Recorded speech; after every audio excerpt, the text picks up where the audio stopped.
Happy Good Friday to all, and welcome to another edition of Time Out Overtime. This the Time Out Overtime YouTube channel. I'm Rick Arsenal. You know the drill. If you haven't done so yet, get down there in the corner. First things first, smash that like and subscribe button. Let your friends know uh, the next subscriber to my podcast will indeed be the winner. And if you're already a subscriber, you can tell them what they're going to win. Okay. All right. Nice game today at Comerica Park. Everything went well. It was perfect. We'll get to that momentarily. Uh, Good night last night. Red Wings with a much needed win at Philadelphia. Personally, I think it's too little too late. They're tied for the final playoff spot right now with Ottawa. However, Ottawa has the tiebreaker. I still don't think they're going to get in. Uh, they're playing the Rangers at Madison Square Garden tomorrow. Uh, they've got 88 points, uh, 7 games left. I think it'll take at least 96 points to get in. That means they'd have to win 4 of the last 7 games, and I don't think they're capable of doing that. And no, I just don't see them doing it. It's to me, it's too little, too late. They're going to rule the day that they ever lost to a bad Ottawa team at home here last week or 10 days ago or so when Ottawa came in pretty well banged up.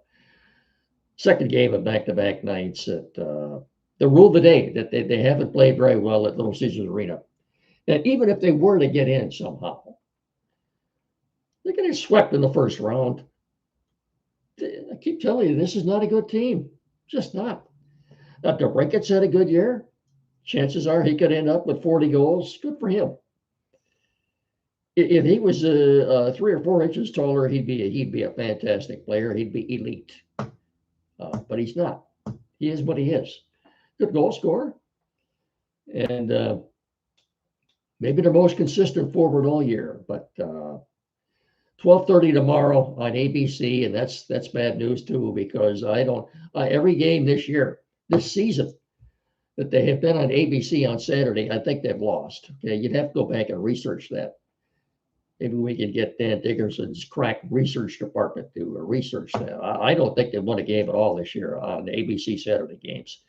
And why they're putting this game on tomorrow, nationally televised between the Wings and the Rangers, is beyond me. But it is what it is. Okay.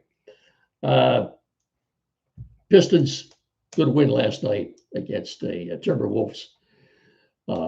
They've got what are they in Philly tomorrow night? I think they're playing in Philly tomorrow night. One win away, or a one Celtic loss away from securing the number 1 seed in the East. Uh, your odds makers still have 1 and 2 or 2 and 1. The Thunder and the Spurs. I'll have to go along with that. Can the Pistons get to the Eastern Finals with home court? I don't know. With or without Cunningham, could they win a first round series without Kate Cunningham? We'll put that question to the crew tomorrow morning on Time Out with Andy and Jen. Maybe we'll talk about that. I'll ask them that, see what they think, pick their brain, see what their opinion is on that. College basketball. Doubleheader tomorrow in Indianapolis. First game is UConn and Illinois. Second game is a late one. I think it's about a 9:45 start. Michigan and Arizona. And I've said before, those two teams are a mirror image of one another. If you ask me to handicap that game, boy, obviously we'd like to see 2 Big Tens play Monday night for the championship, Illinois and Michigan. But UConn is very good, and so is Arizona. I see Michigan and Arizona coming right down to the wire. Flip a coin, baby. That's the way I see it. A lot of people think Michigan will win the whole thing. I'm not all that sure. They are a very good team, but they've only lost 3 times all year. One of those losses, of course, came in the in the conference tournament to Purdue. Very good. You can look. You've got four very good teams. Any one of these four teams could win the national championship on Monday night. Flip a coin. Yeah, that's what I think about it. College hockey. The Frozen Final Four will occur next Thursday night in T-Mobile Arena in Las Vegas. Yeah, Las Vegas of all venues to play the Frozen Four final. You've got Michigan taking on University of Denver Pioneers, and the other game will have South Dakota and Wisconsin. And of course, the winner of those two games will play for the championship of Division I NCAA men's hockey. So that's next week. Yeah. Okay, let's get our sponsors out of the way here. Next, as you know, I have no script to read, so what I'm telling you is a testimonial rather than a commercial, or maybe it's both in one, I suppose. The Finish Line Family Restaurant on Carlton Road at Hillsdale. The only best darn sit-down restaurant in our area. They've been serving our community and surrounding area now for the better part of 4 decades, more than 40 years. Yes, the Finish Line Family Restaurant on Carlton Road in Hillsdale, directly across the street from Aaron Swift Printing, between the railroad tracks. Everybody knows where the Finish Line is. You'll never find a better sit-down restaurant. Well, frankly, anywhere, not in this area anyway. Where do you want to start? The hours of operation, 6 a.m. to 3 p.m. daily. Open until 8 o'clock Friday night. And I'll see you there tonight a little bit. A lot of new menu items, and they're all great. They're all good. Award-winning breakfast, of course, served all day. And then, like I said, they're open till 8 Friday night with all-you-can-eat fish. Fast, friendly, great family atmosphere, and the price is right, reasonably priced. You can't ask for any more in a sit-down restaurant. That's why you see a lot of the same faces when you go in there. They know what they're going to get every time they go there. And I can promise you this, when you fuel up from food at the Finish Line Family Restaurant, you will always finish first.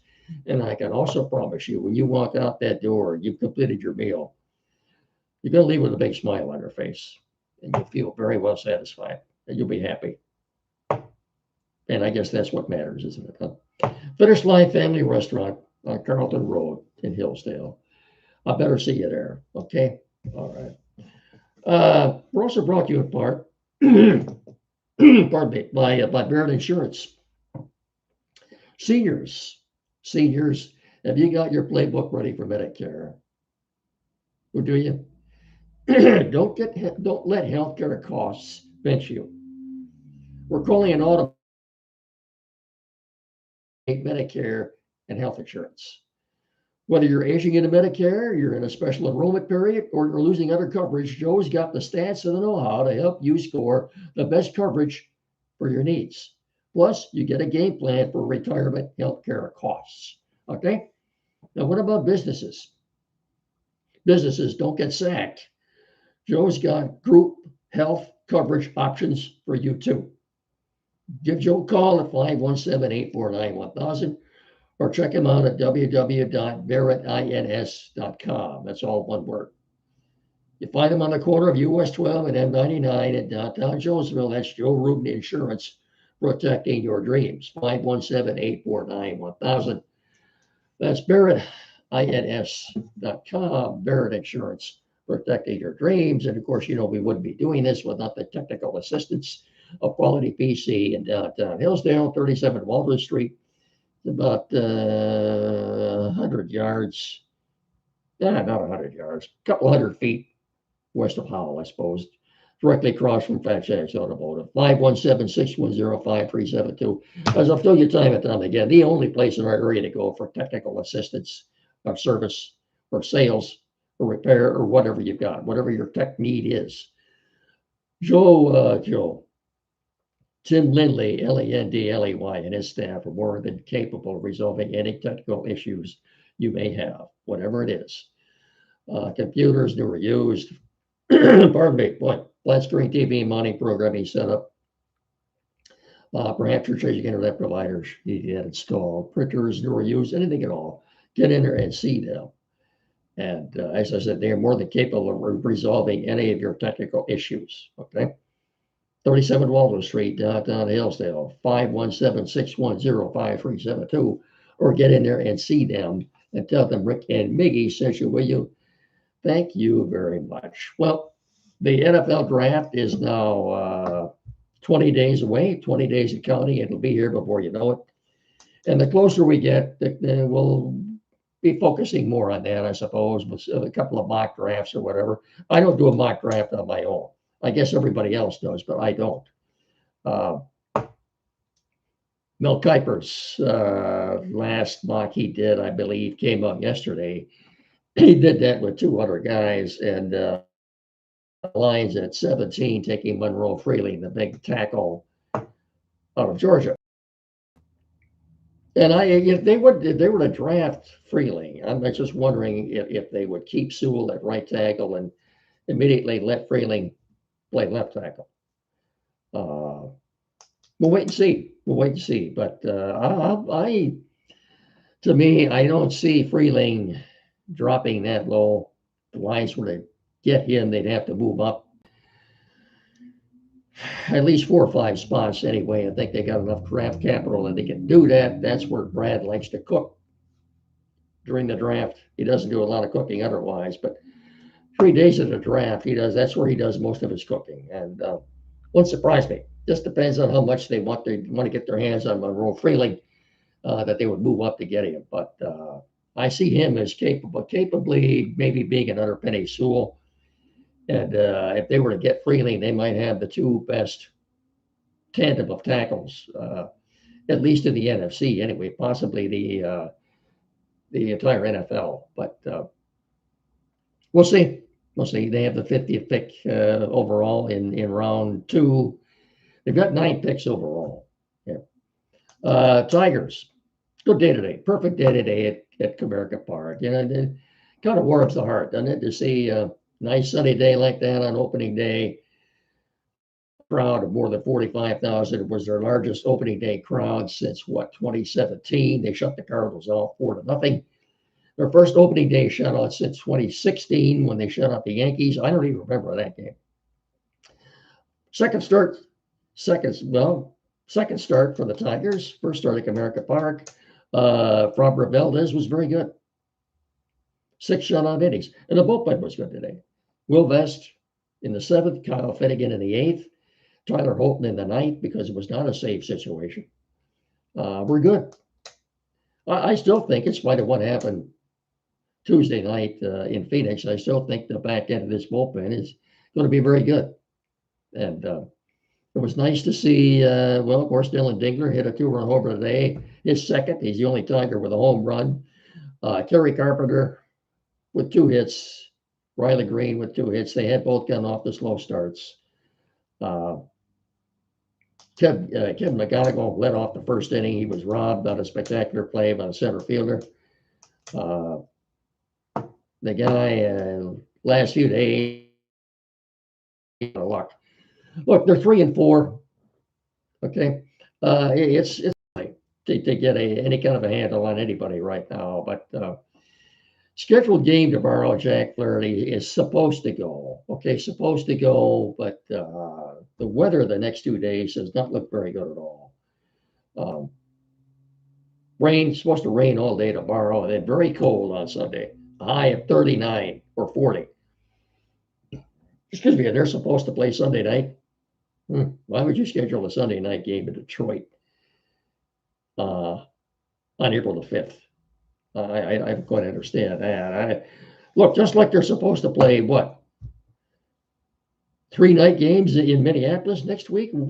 I can see if they had a dome up there, but at Target Field, the first week of April, and you're playing night games at Target Field in Minneapolis. As it is today, the Twins and the Twins and Royals, I guess, was it? Yeah, we're rained out. And that has been rescheduled as part of a doubleheader tomorrow, split doubleheader at 1 and 7, I believe, or 6 maybe. But this early in the season, you're playing a doubleheader already. I guess if you're the Tigers, that's probably good news because they're going to Minneapolis once they leave here for 4 games, Monday through Thursday. And if nothing, play havoc with your pitching staff and your bullpen, then an unscheduled doubleheader. So maybe this will kind of throw a monkey wrench into things for the Twins, who've gotten off to kind of a slow start anyway. So yeah, they're scheduled to play a doubleheader tomorrow. Twins and the Royals. Tigers, like I said, I'll be shocked if they get these next 2 games in against the Cardinals at home. Of course, then they've got the 4 games in Minneapolis. They come home next weekend. They'll play the Marlins here. The Marlins have gotten off to a good start, and they'll play the Royals. Okay, 2 series with the Marlins and the Royals. 2 weekends from now, they will be in Boston, I believe, for 4 games to play the Red Sox, and the 4th game of the series will be on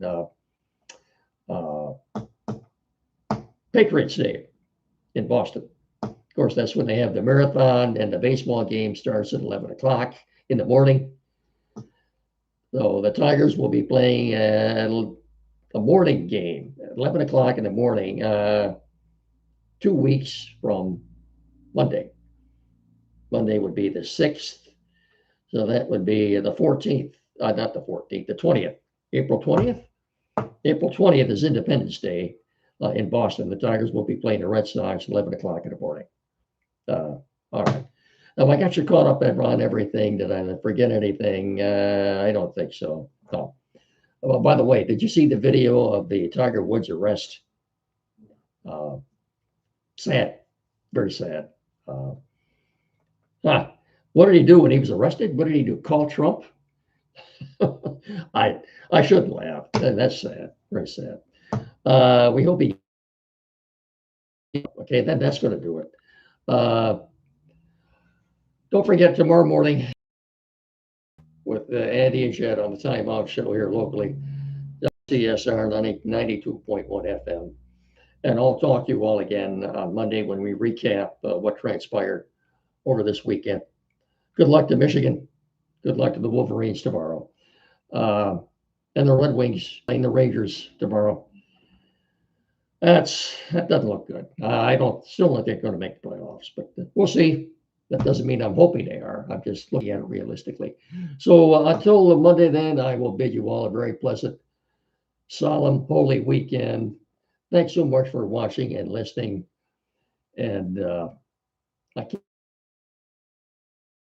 a weekend. And I'll simply right now, I guess, say so long, everybody. Thanks for watching. Have a great weekend. And of course, happy Easter. Bye-bye.